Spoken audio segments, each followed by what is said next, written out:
देखो विजु जनता दल रे एबे नेतृत्व संकट पड़ी माने ये नेतृत्व संकट विगत 25 वर्ष भी केबे देखा दे नथला जे नवीन बाबू को प्रथम थर पई बीजेडी रे गोटे बहुत नेता मानक द्वारा ओपन चैलेंज होउछ। देखो राज्यसभा जेतले वाकफ बिल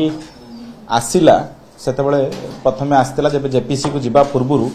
सेप्टेम्बर मासरे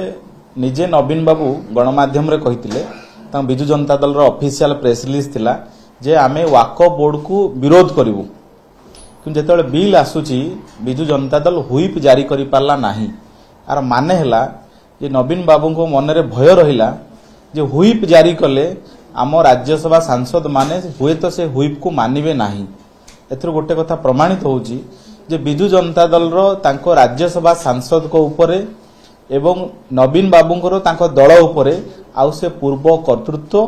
बा पूर्व कमांड आउ नाही। जो निरक्षुण्ण दखल थिला विजु जनता दल ऊपरे नवीन पटनायक आउ वीके पांड्यान ताहा नाही बोध हुए। एवं एक तो नवीन बाबू हुईप जारी करि पारले नाही कारण हुईप को तांको मनर भय रहिला जे हुईप को राज्यसभा सांसद माने मानिबे नाही एवं तांको कहिले जे विवेक अनुसार भोट दियो एवं गोटिए दल राज्यसभा रे दीटा विवेक देखेला दुई फाड़ हो गला विजु जनता दल राज्यसभा सांसद माने। एवं गत काली मध्य आमे देखिले जो भले हाई ड्रामा चलिला जे तांको दलर वरिष्ठ नेता माने बैठक कले आ जाइकरी भेटिले नवीन बाबू को मु आश्चर्य होउची तो भेटी थिबे माने सब कथा तो नवीन बाबू को जणै थिबे पुणी प्रताप जेना तांकर जने पूर्वतन मंत्री आज चिठी लिखुछंती काहेकि ता माने बोध हुए गत काली जो भेटिले से माने नवीन बाबू को नवीन बाबू बोधे तांको कथा सुनिले नाही बा नवीन बाबू बोधे तांको बसिया को चौकी देले कि तांको कथा सुनिले कि नाही ताहा मध्य संदेह होउची हमरो। आज प्रताप जेना चिठी नवीन बाबू को लिखि नांदी प्रताप जेना चिठी लिखिकरी गणमाध्यम को सूचेइछंती जे देखो नवीन बाबू को आमे ओपन चैलेंज करूछु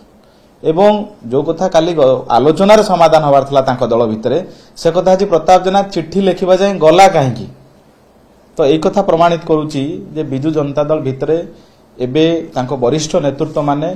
नवीन बाबू को प्रश्न करिमा आरंभ कलेनी नवीन बाबू को विरोध रे खोला खोली समालोचना आरंभ कलेनी एवं आपण भावंतु से सस्मित बाबू होंतु जे समर्थन करिछि बा जे विरोध करिछि से कोन बिना नवीन बाबू को बा बिना विजु जनता दल निर्देश रे करिथिबो कि ई भी गोटे बड़ प्रश्न ए प्रश्न आम मन रे भी अछि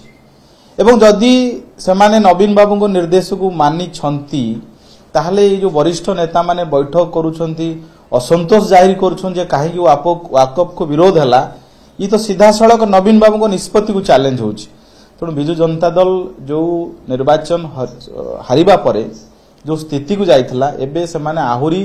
संगीन स्तर को गलेनी तांको दल भितरे श्रृंखला नवीन बाबू को नेतृत्व को चैलेंज एवं तांको वरिष्ठ नेता मान को भितरे थिबा असंतोष एबे उग्र रूप धारण कलानी एवं जहाँ प्रतिफलित होईची राज्यसभा रे वाकफ बिल रे विजु जनता दल आभिमुख्य को लेकर।